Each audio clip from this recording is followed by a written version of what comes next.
Good morning students. இப்போ நம்ம எக்கனாமிக்ஸில் second lesson globalization and trade பார்த்துட்ருக்குறோம். ஃபஸ்ட்டு கிளாஸில் குளோபலைசேஷன்னா என்ன மீனிங் பார்த்தோம். அப்புறம் அதனோட ஹிஸ்ட்ரி ஆஃப் குளோபலைசேஷன் 3 ஸ்டேஜஸ் பார்த்தோம். அப்புறம் trade and traders in South India historical perspective பார்த்தோம். இன்றைக்கி நம்ம கிளாஸில் globalization in India reform made to adapt globalization new economic policy அதுதான் சொல்கிறோம். தென் மல்டிநேஷ்னல் கார்பரேஷன் அது எப்படி டெவலப் ஆச்சு, தென் அதனுடைய அட்வான்டேஜஸ் அண்ட் டிஸ்அட்வான்டேஜஸ் பற்றி பார்க்க போகிறோம். First, globalization in India. In India, the period after 1980-81 was marked by severe balance of payment difficulties, mainly due to hike in oil price and Gulf War in 1991 and hostilities in West Asia. இந்தியாவில் 1980-81க்கு பின்னாடி 1991 நடந்த வளைகுடா போர் காரணமாக எண்ணெய் விலை பயங்கரமாக அதிகரிக்குது. அதோட மேற்காசியாவோட போர் குணம் இந்த காரணங்களால் பேலன்ஸ் ஆஃப் பேமெண்ட் டிஃபிகல்ட்டிஸ் நாம் ஃபேஸ் பண்ண வேண்டிய சுச்சுவேஷனில் இருந்தோம். when the new government took over in June 1991, India has unprecedented balance of payments crisis. New கவர்மெண்ட்டை 1991 பொறுப்பேற்கிறாங்க. அப்போது இந்தியாவுடைய அயல்நாட்டு வாணிப செலுத்திய சமநிலையில் இதுக்கு முன்னாடி இருந்த அளவுக்கு இல்லாத அளவு பயங்கரமான ஒரு நெருக்கடி நிலையை அவங்க ஃபேஸ் பண்ணிட்டு இருந்தாங்க. With the downgrading of India's credit rating by some international agencies, there was a heavy flight of capital out of India. சில சர்வதேச நிறுவனங்களால் இந்தியாவுடைய கடன் மதிப்பீடு குறைய ஆரம்பிச்சிச்சு. இதனால் இங்கிருந்து அதிகமான மூலதனம் என்ன செய்யுது, வெளிநாட்டுக்கு போக ஆரம்பிக்குது. Since India lost its credit worthiness in the international market, the government mortgaged 40 tons of gold to the Bank of India. அதனால் இந்தியா சர்வதேச சந்தையில் தன்னுடைய கடன் தரக்கூடிய தகுதியை இழக்க ஆரம்பிக்குது. மற்ற நாடுகளுக்கு நம்மளால் கடன் கொடுக்க முடியலை, அதுக்கு பதிலாக நம்ம கடன் வாங்க வேண்டிய சுச்சுவேஷனில் ஆளானோம். ஸோ இங்கிலாந்து வங்கியில் பேங்க் ஆஃப் இங்கிலாந்து அங்கே 40 டன் தங்கத்தை அடமானம் வச்சு நாம் கடன் வாங்குகிறோம். Under these circumstances, the government for 1991 to 92 presented its budget in July 1991 with a series of policy changes with underlined globalization, liberalization and privatization. இந்த சூழ்நிலையில் ஜூலை 1991 அரசாங்கம் பட்ஜெட் தாக்கல் பண்ணுது. பட்ஜெட் தாக்கல் பண்ணும்போது புதிய திட்டம் ஒன்று அங்கே அனௌன்ஸ் பண்ணுறாங்க. எல்பிஜி கொண்டு வராங்க. அதாவது லிபரலைசேஷன் தாராளமயமாக்கல், பிரைவேட்டைசேஷன் தனியார் மயமாக்கல், அப்புறம் குளோபலைசேஷன் உலகமயமாக்கல். இந்த மாதிரி 3 கொள்கைகளை கொஞ்சம் மாற்றங்களோட கொண்டு வர ஆரம்பிக்கிறாங்க. This has come to be called as India's new economic policy. இதைத்தான் நம்ம என்னன்னு சொல்கிறோம், இந்தியாவுடைய புதிய பொருளாதார கொள்கை அப்படின்னு சொல்கிறோம். These policies were strengthened when India signed the Dunkel draft in 1994. இந்த கொள்கைகள் எல்லாம் தான் 1994 டங்கல் வரைவு அப்படின்னு சொல்லிட்டு கையெழுத்திட்ட போது பலப்படுத்தப்பட்டுச்சு.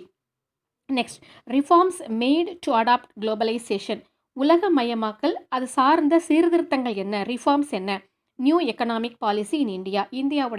இதை தான் இந்தியாவுடைய புதிய பொருளாதார கொள்கை அப்படின்னு சொல்கிறோம். எந்த வருஷம் கொண்டு வந்தாங்க, 1991. Then first one, abolition of industrial licensing except for a few industries.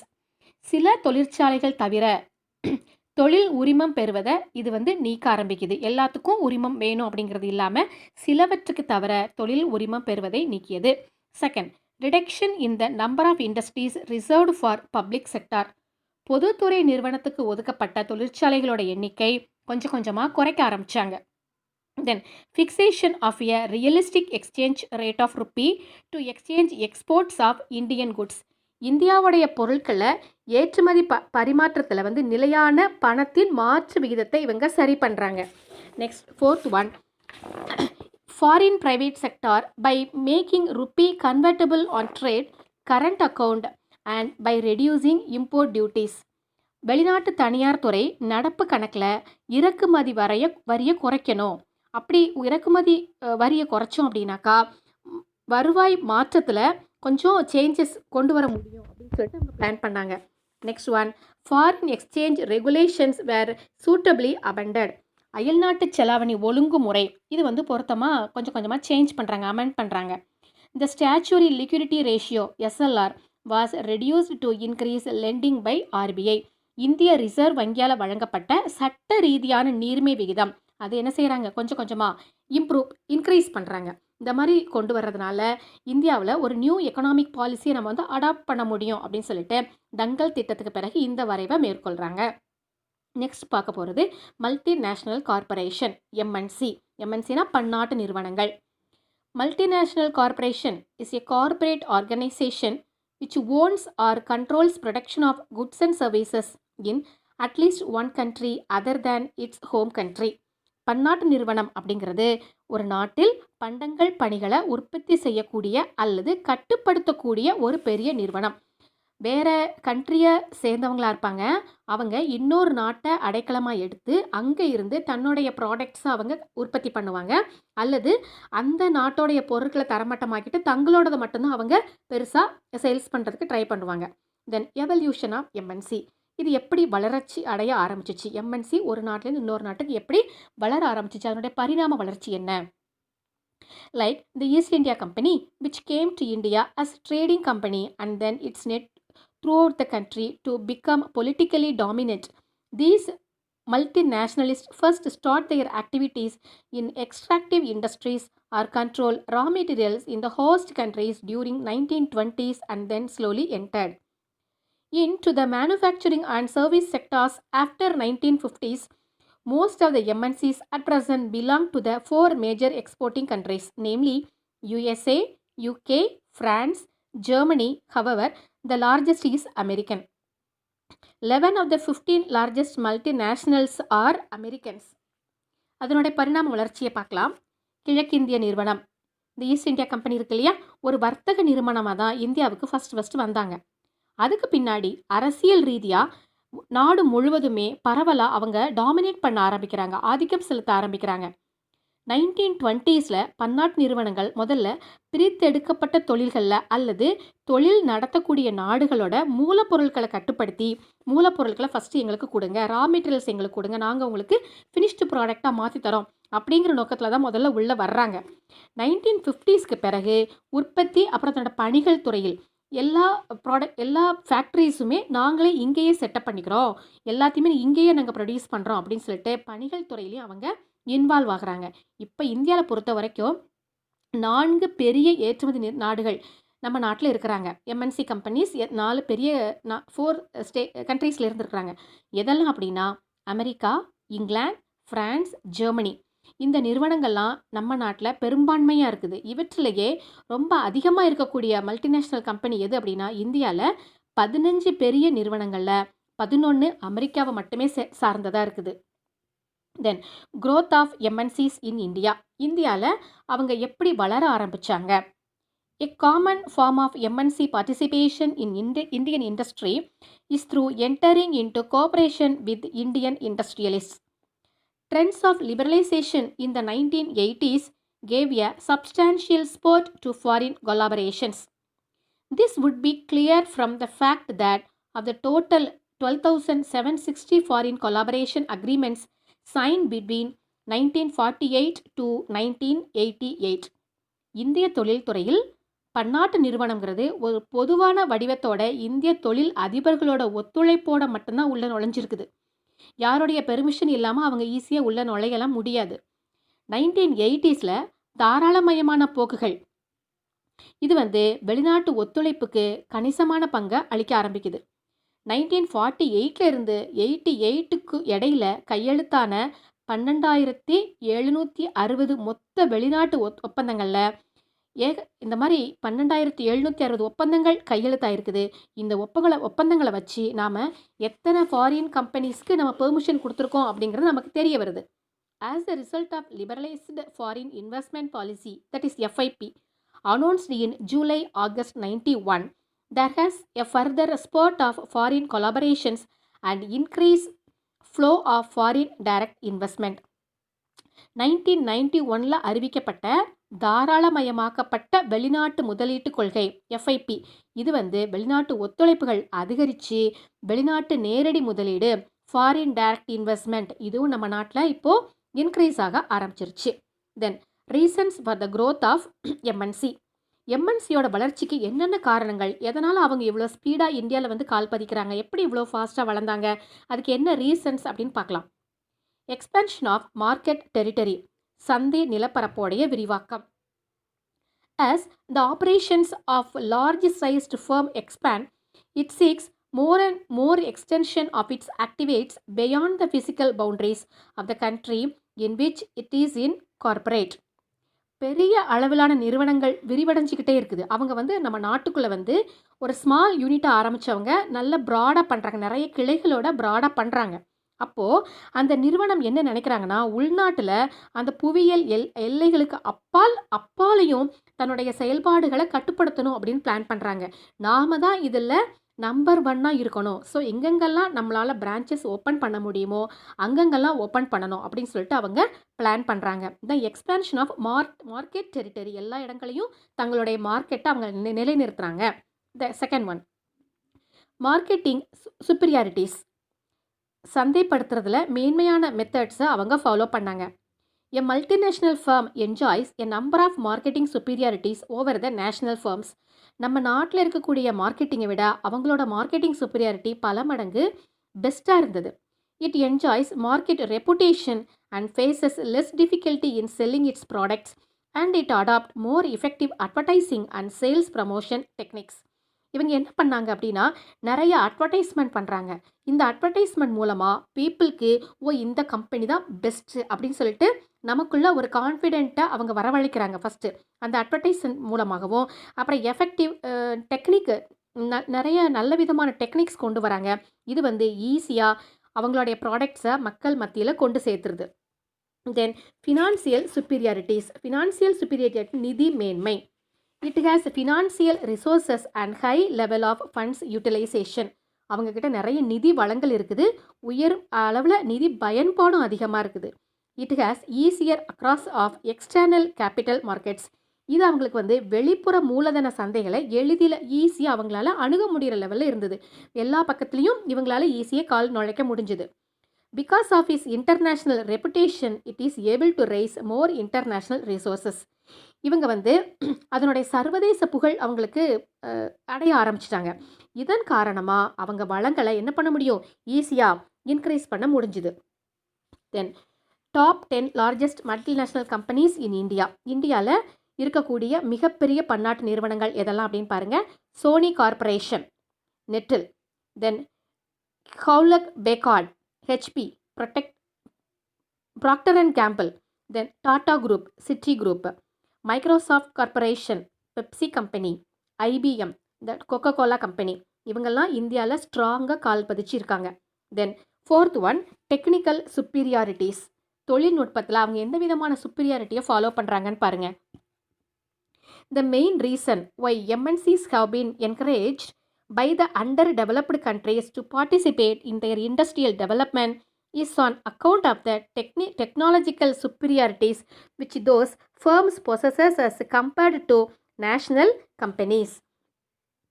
என்ன சொல்கிறாங்க அப்படின்னா, பின்தங்கிய நாடுகளில் பன்னாட்டு நிறுவனங்கள் பங்கேற்கிறதுக்காக ஊக்கமளித்ததான முக்கிய காரணம் இந்த நிறுவனங்கள் தொழில் வளர்ச்சியில் தொழில்நுட்ப மேம்பாட்டோட அவங்க ஃபாலோ பண்ணுறாங்க.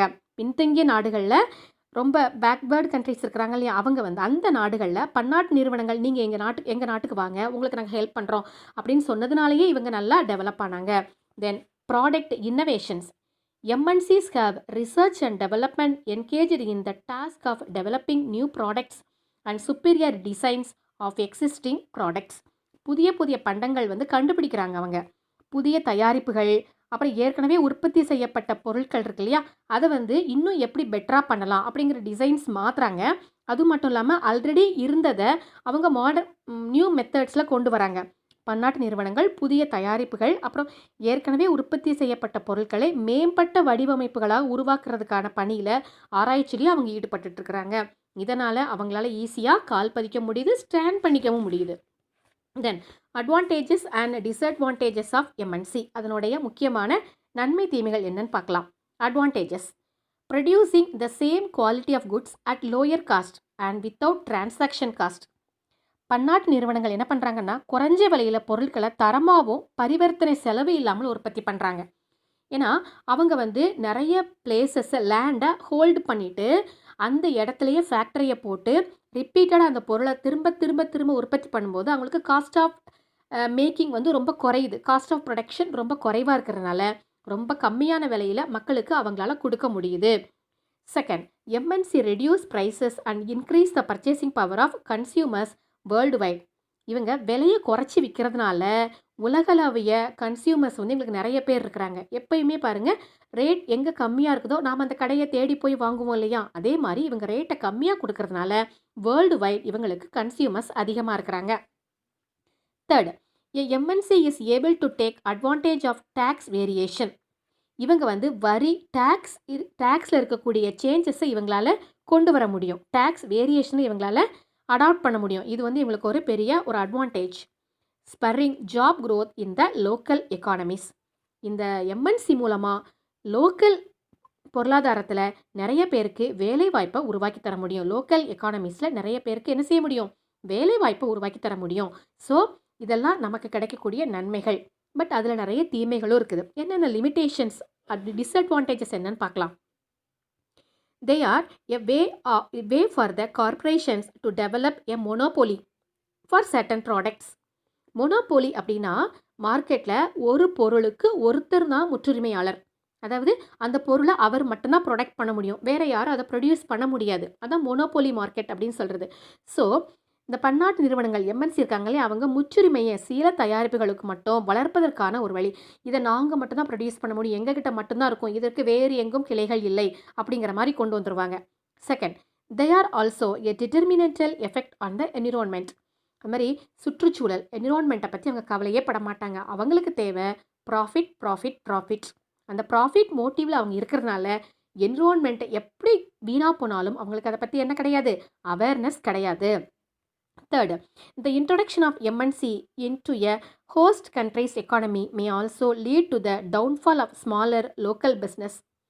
இவங்க வந்து ஒரு நாட்டோடைய பொருளாதாரத்தில் பன்னாட்டு நிறுவனத்தை அறிமுகம் செய்கிறதுனால சிறிய உள்ளூர் வணிக வீழ்ச்சிக்கு அடிகோலும். அதாவது பெரிய பெரிய கம்பெனிஸ் உள்ளே வரும்போது அந்த நாட்டில் ஆல்ரெடி ஃபங்க்ஷன் ஆகிட்டு இருக்கக்கூடிய சின்ன சின்ன நிறுவனங்கள்லாம் என்ன ஆகிடும், அடி வாங்கி ஸ்டாப் ஆகிடும். அவங்களால எந்திக்க முடியாது, மேலே வளர முடியாது. அப்போ நம்ம எக்கானமி ஆட்டோமேட்டிக்காக என்ன செய்யும், குறைய ஆரம்பிக்கும். MNC breach ethical standards accusing them of evading ethical laws and leveraging their business agenda with capital. பன்னாட்டு நிறுவனங்கள் வந்து ஒழுக்க நெறிமுறைகளை அவங்க ஃபாலோ பண்ண மாட்டாங்க.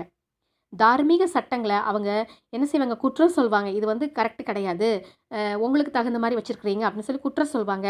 அவங்கள்ட்ட எவ்வளவு மூலதனம் இருக்குதோ அதை வச்சு தான் அவங்க எல்லா விஷயத்தையுமே டேக்கிள் பண்ணிட்டு போயிடுவாங்க. இப்போ இந்தியாவுடைய மல்டிநேஷ்னல் கம்பெனிஸ் எதெல்லாம் பார்க்கலாம். ஹீரோ மோட்டோகார்ப், இதனோட ஹெட் குவார்ட்டர்ஸ் நியூ டெல்லியில் இருக்குது. என்ன விதமான இண்டஸ்ட்ரி அவங்க ஃபாலோ பண்ணுறாங்கன்னா ஆட்டோமொபைல்.